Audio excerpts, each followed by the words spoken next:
Hello everybody, this is the Ship Modelers Library.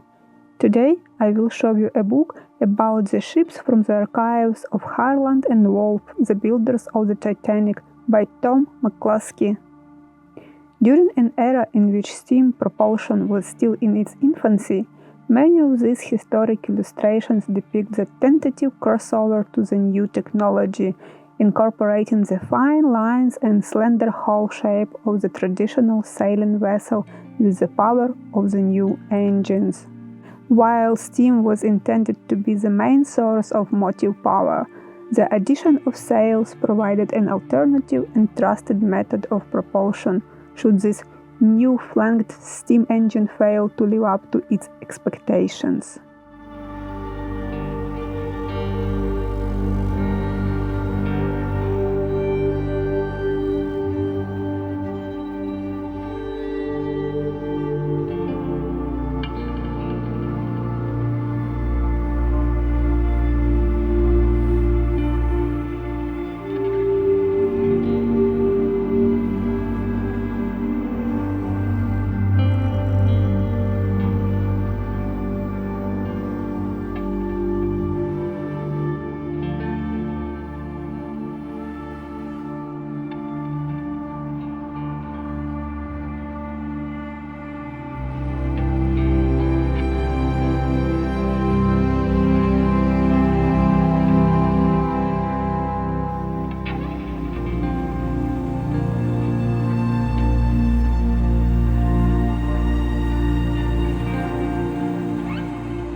Thank you for watching. Let me know in the comments section below which book would you like to flip through in the next edition.